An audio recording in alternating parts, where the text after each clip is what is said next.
Mara kwa mara tunaambiwa tujihadhari kabla ya hatari, ila kwa wavuvi kutoka eneo la Loyangalani na Ileret kaskazini mashariki mwa kaunti ya Marsabit, hatari na wakodolea macho, kwani hawapokei taarifa za hali ya hewa kwa muda unaofaa na mara nyingine hawapokei kabisa, hivyo kuweka wavuvi katika hali ya hatari wanapovua kwenye ziwa Turkana. Ili kufahamu changamoto haswa wanayopitia wavuvi kutoka ufuo wa Loyangalani na Ileret, tunaamua kufunga safari ya zaidi ya kilomita 250 kutoka mjini Marsabit kuelekea Loyangalani. Ni safari ndefu yenye changamoto nyingi kutokana na ubovu wa barabara yenye mawe na mitaro. Baada ya kuvuka mabonde na milima, kupita wanyamapori, ngamia, mbuzi na hata ng'ombe, hatimaye tunafika mji wa Loyangalani ulio kando kidogo ya ufuo wa ziwa Turkana.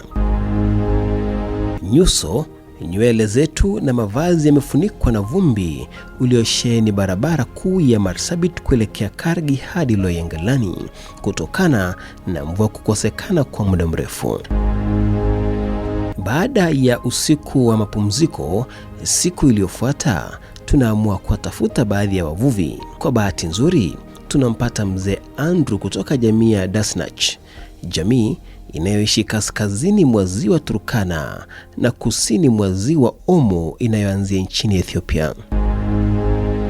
Andrew anasema kuwa siku za hivi karibuni kumekuwa na upepo mkali unaovuma, swala linalofanya shughuli za uvuvi kuwa ngumu. Licha ya kufahamu uwepo wa mabadiliko ya tabia nchi, anasema wanasikitishwa na ongezeko la maji katika ziwa Turkana. Hii bahari siku kumekuwa kuna upepo mingi sana.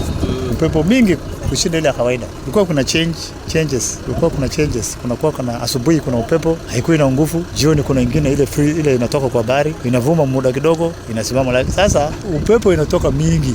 Hii hapa pande juu inatoka hapa. Mvua ikinyesha huko Omo River, ikinyesha huko Highland ya Ethiopia, ndio inaleta maji mingi, inafuata hiyo river, ndio inaingia kwa bahari.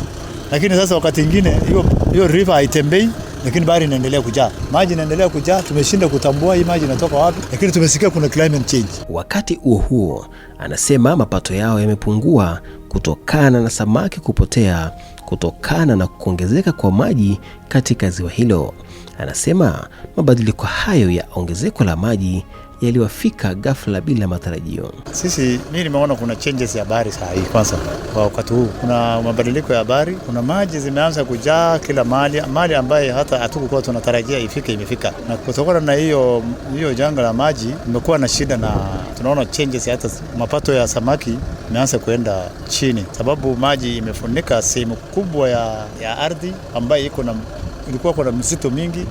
Sasa nafikiri samaki mingi imeingia huko. Sasa tumeanza upungufu wa mapato. Na hiyo tunaelewa, tumesikia tu ya kwamba kuna kitu kama climate change.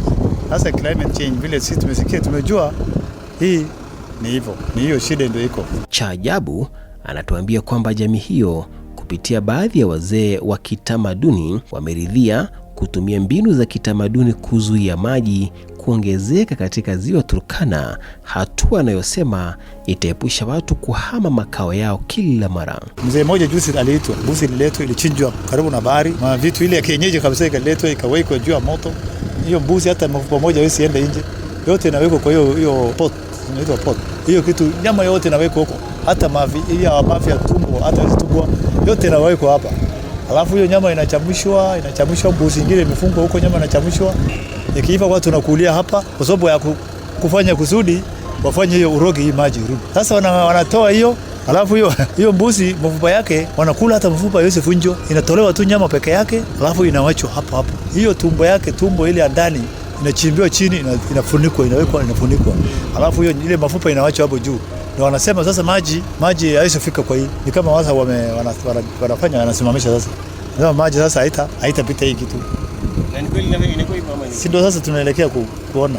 Baada ya gumzo hilo na mwakilishi wa jamii ya Dasnach kutoka Ileret, tunazuru eneo la Komote ndani ya kisiwa cha El Molo Bay. Tunapatana na Julius akiwa na wanawe.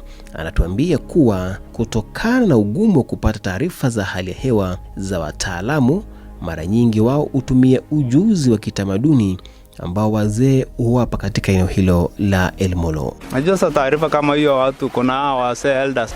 Kuna elders wanaangalianga tuseme mawingu, wanatabiri. Wanaweza sema pengine kuanzia mwezi wa pili mpaka mwezi wa 3 kuna mvua. Alafu another 3 months tuseme mwezi wa 5, 6 na 7 haitakuwa na mvua.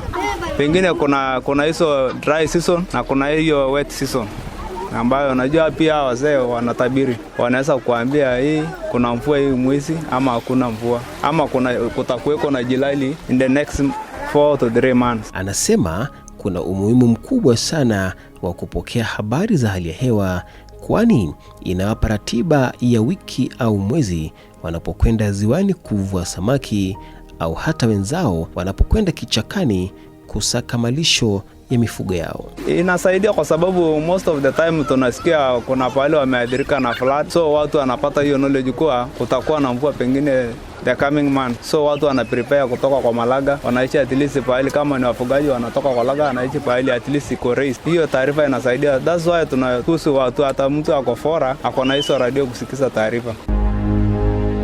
Baada ya hilo na mtafuta mwenyekiti wa usimamizi wa shughuli za bahari yani BMU upande wa Marsabit na kaunti ya Turkana, Andrew Dohoya, ambaye ameambia makala haya kuwa wavuvi kutokana na kukosa taarifa za hali ya hewa kwa wakati, mara nyingi wao hutumia ujuzi waliopata kwa miaka mingi wanapovua samaki. Kwa mfano za hizi tukiona labda mawingu yametanda labda juu ya angani na aswa sehemu za juu, kwa mfano mahali penye tuko upande tukia pale tunaangalia upande wa north, tukipata tu mawingu yametanda juu, okay, utajua tu kwamba hiyo siku kutakuwa na upepo. Na pia unaona wakati kumekuwa pia anga sio shwari sana vile, utajua tu kweli leo kutakuwa na upepo. Na hiyo ndio mara nyingi inafanyika. Kuna masaa asubuhi sana mapema kitu kama saa 11 sasa ametoa neti zao, lakini asubuhi tu hivi ikifika saa 1 na saa 2 itakuwa imekuma upepo mkubwa. Na hiyo nimesema tu dalili kwamba ukiona tu anga si shwari, jua tu ni wakati wa upepo.